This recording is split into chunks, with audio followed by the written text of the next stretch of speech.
한즉 먹음직하고 보암직도 하고 지혜롭게 할 만큼 탐스럽기도 하고 한 나무인지라 여자가 그 열매를 따먹고 자기와 함께 있는 남편에게도 주매 그도 먹은지라. 이에 그들의 눈이 밝아져 자기들이 벗은 줄 알고 무화과 나무 잎을 엮어 치마로 삼았더라. 그들이 그날 바람이 불 때 동산에 그니시는 여호와 하나님의 소리를 듣고 아담과 그의 아내가 여호와 하나님의 낯을 피하여 동산 나무 사이에 숨은지라. 여호와 하나님이 아담을 부르시며 그에게 이르시되 네가 어디 있느냐. 이르되 내가 동산에서 하나님의 소리를 듣고 내가 벗었으므로 두려워하여 숨었나이다. 아멘. 자, 이번에는 요한복음으로 가겠습니다. 신약성경 요한복음 1장 4절에서 5절입니다.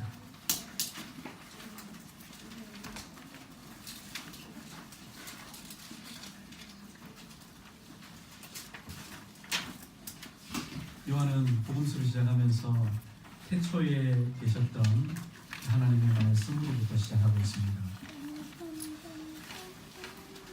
태초에 말씀이 계셨는데 그 말씀이 성육신하셨다 하는 것으로 시작하면서 4절, 5절을 제가 읽어드리겠습니다. 이렇게 말씀합니다.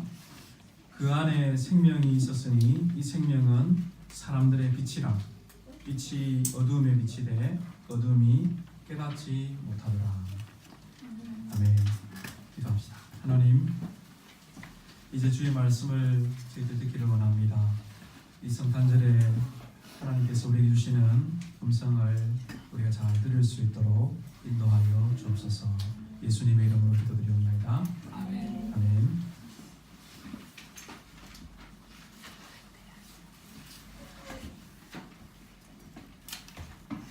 우리는 성탄절을 지금 기다리고 있습니다. 이런 마음에 설레는 마음을 가지고 있나요? 여러분에게 성탄절은 어떤 의미로 다가오고 있습니까? 이 성탄절은 빛의 절기라고 할 수 있습니다. 사도 요한은 예수 그리스도의 성육신에 대하여서 묘사하면서 이렇게 이야기합니다. 그 안에 생명이 있었으니 이 생명은 사람들의 빛이라. 빛이 어두움에 비치되 생명의 빛이 어두움에 빛이었다라고 이렇게 성탄절의 의미를 말씀하고 있습니다. 예수 그리스도는 생명을 주는 빛으로 우리에게 오셨습니다. 이것이 성탄절이 주는 복음의 메시지입니다. 죽은 자들에게 생명이 주어지고 어둠에 있는 사람들에게 빛이 비치는 소식이야말로 가장 복되고 아름다운 소식이라고 할 수 있습니다. 우리가 성탄절에 오늘 초를 밝히면서 시작했어야 하는데 제가 깜빡했네요. 지금이라도 밝혀야 되겠습니다.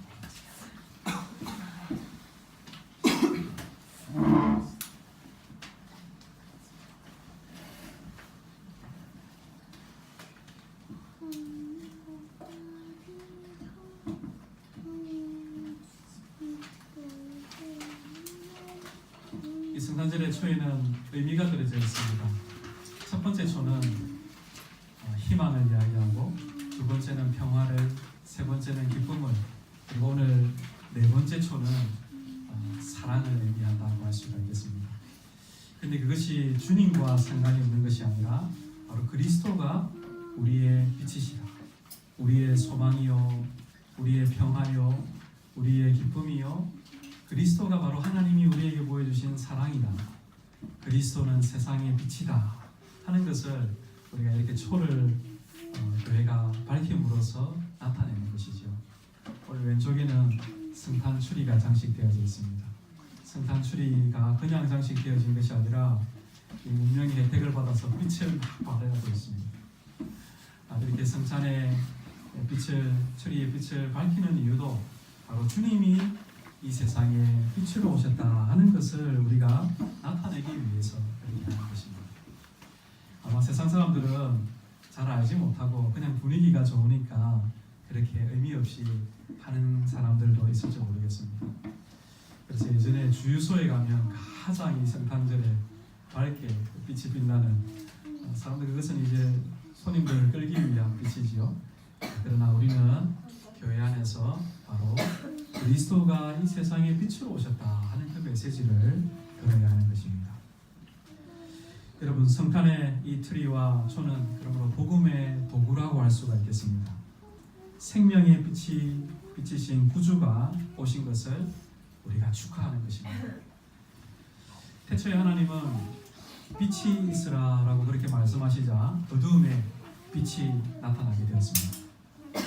사도 바울은 어두운 데에 빛이 빛이라 말씀하셨던 그 하나님께서 예수 그리스도의 얼굴에 있는 하나님의 영광을 아는 빛을 우리의 마음에 비추셨다라고 그렇게 말씀하셨습니다.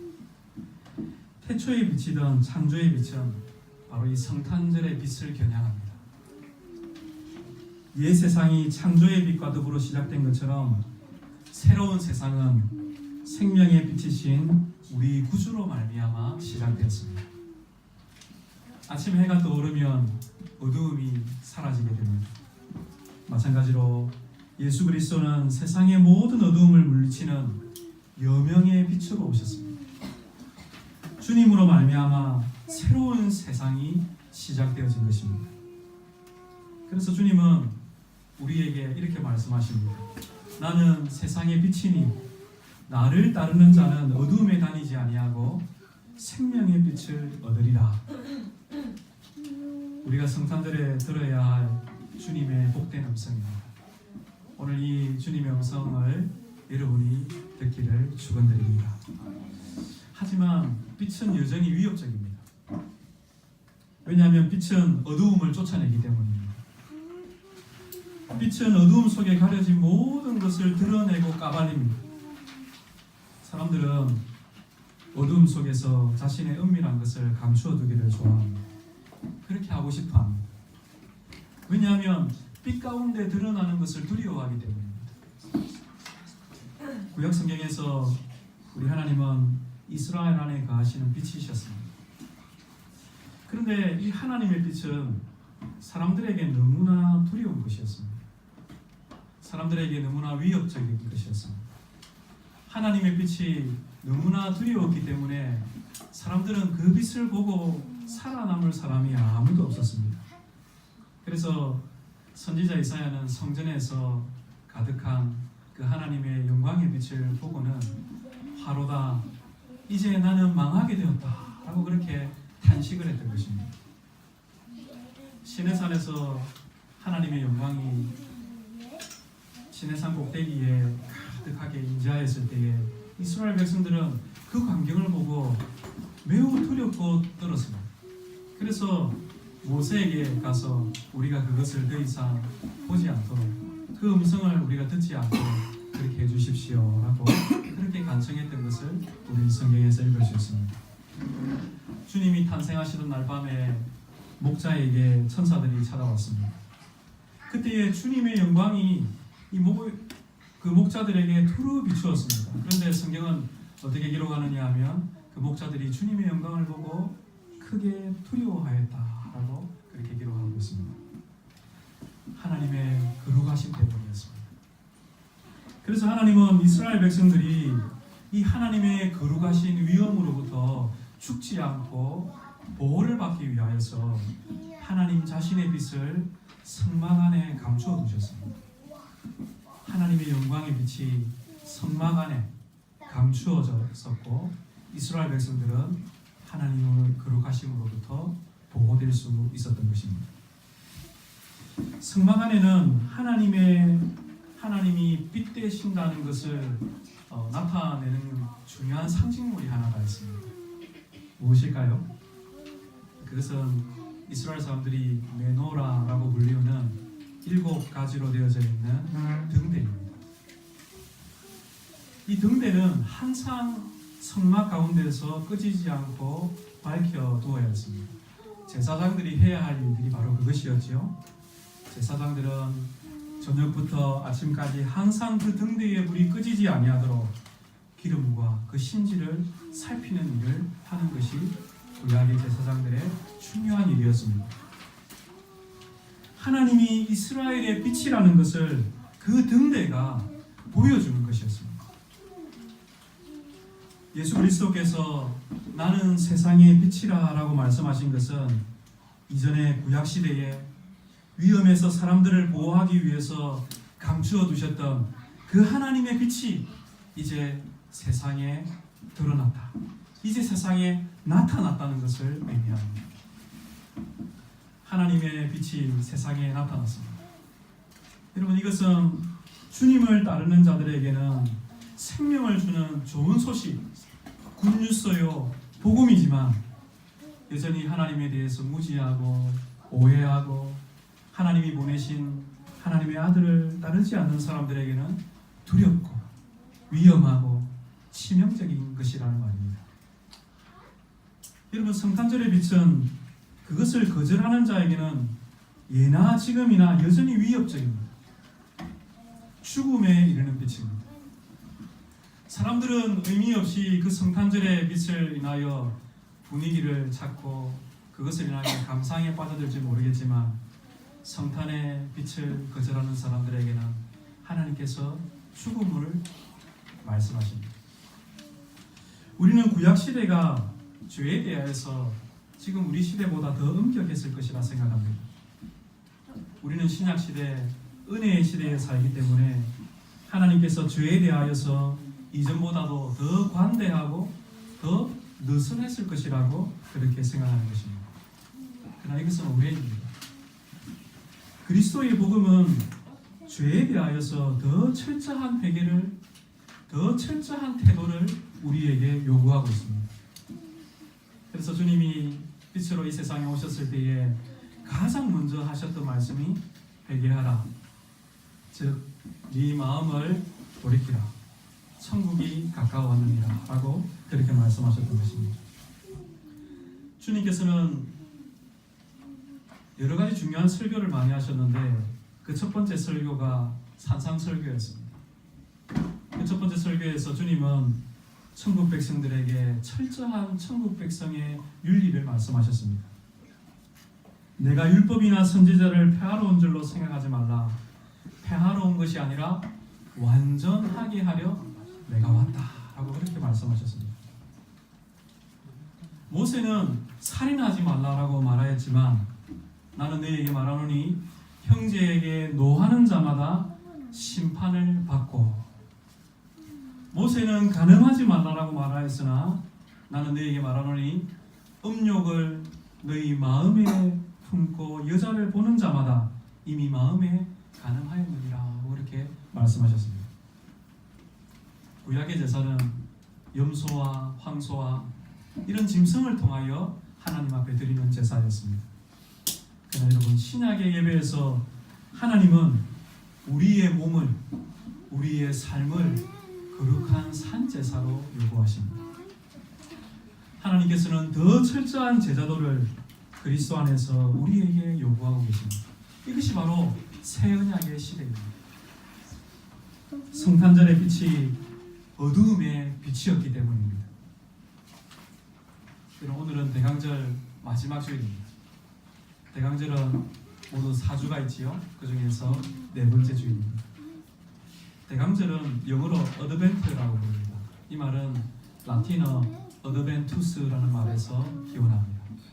이 어드벤투스라는 말은 도착했다, 강림한다 이런 의미도 있고 무엇을 향하여 접근한다 하는 뜻을 가지고 있습니다.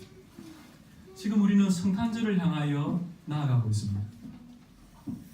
성경에서 첫 번째 대강절, 어드벤트는 어디일까요? 언제 하나님께서 가장 처음으로 강림하셨을까요?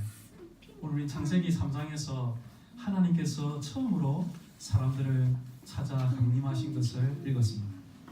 그때는 아담과 하와가 하나님 앞에 범죄한 직후였습니다. 3장 8절에서 말씀을 한번 같이 읽어보겠습니다. 우리 함께 읽어볼까요? 창세기 3장 8절입니다. 시작. 그들이 그날 바람을 부을 때 동산에 거하시는 여호와 하나님의 소리를 듣고 아담과 그의 아내가 여호와 하나님의 뜻을 따라 동산나무 사이에 숨은지라. 여러분, 그때 바람이 불 때라는 말에 줄을 한번 쳐주시기 바랍니다. 이 바람이는 히브리어로 루아흐라는 말인데 재밌게도 이 루아흐라는 말은 종종 하나님의 영, 성령으로도 번역되는 단어입니다. 그래서 어떤 때는 바람으로도 번역하지만 어떤 때는 성령으로 그렇게 번역합니다. 우리가 오순절날 성령께서 급하고 강한 바람처럼 오신 것은 우연한 일이 아니었지요. 구약에 하나님의 부으시는 그 바람, 그 성령을 나타내기 위하여서 급하고 강한 바람이라고 표현을 사용했습니다. 노아가 이후에 이제 홍수로 온 땅이 이제 물로 가득 차 있을 때에 하나님께서는 동풍을 불게 하시사 그 모든 이제 땅에 있는 물들을 말리시는데 그 동풍, 그 바람이죠. 그 바람도 루아흐, 바로 성령이십니다. 창세기에 처음에서 성령께서 물 위에 수면 위에 가시며 창조의 사역을 하셨던 것처럼 노아 이후에 새로운 세상도 성령께서 만들어가고 계시는 것이죠. 오순절날 성령께서 오셔서 하신 일도 마찬가지입니다. 바로 새 창조의 일을 행하시는 것입니다. 여러분, 여기 바람도 바로 성령이십니다. 아담과 하와가 범죄하였을 때에 그날 하나님은 성령 안에서 동산에 오셨습니다. 바로 어드벤투스 강림절이었습니다. 왜 하나님께서 그들에게 찾아오셨습니까? 그것은 바로 그들의 죄 때문이었습니다. 그들의 죄를 드러내시기 위해서, 그들의 죄를 다스리기 위하여서 주님께서 강림하셨던 것입니다.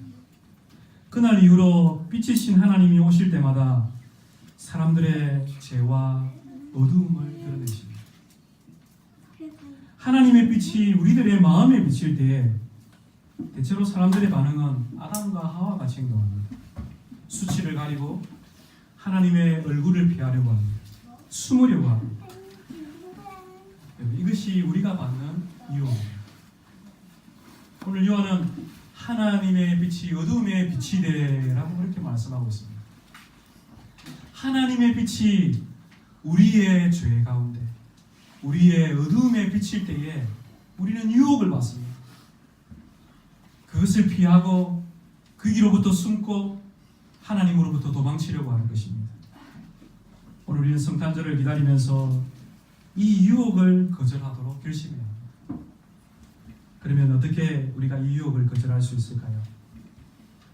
하나님의 빛이 우리의 마음에 비칠 때에 여러분의 죄와 허물을 다른 사람의 탓으로 돌리려 하지 말고 또 다른 사람에게 비난하지 말도록 우리는 해야겠습니다.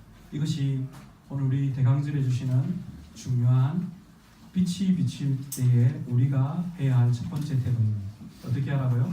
다른 사람을 탓하거나 비난하지 말라는 것입니다.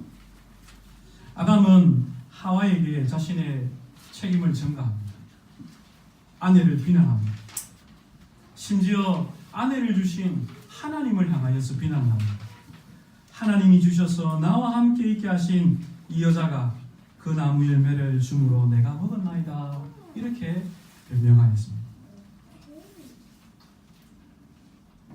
아내 역시 뱀에게 탓을 벌입니다. 뱀이 나를 깨물어 내가 먹었나이다, 이렇게 얘기합니다.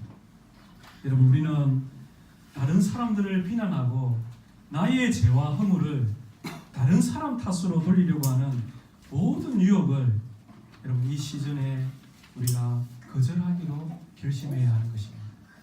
하나님의 빛이 비칠 때마다 우리는 우리의 죄를 덮으려고 하지 말고 도리어 우리의 죄를 하나님의 빛 가운데로 가져와야 하는 것입니다.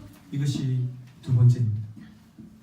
아담과 하와는 어두움을 가리기 위하여서 무화과 나무 잎으로 치마를 만들어서 엮었습니다.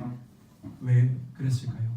그들의 수치와 부끄러움과 그들의 죄를 가리기 위해서였습니다. 우리 역시 마찬가지입니다. 주님이 우리에게 오실 때마다 우리는 죄를 가리고 싶어 합니다. 내 죄를 덮으려고 합니다.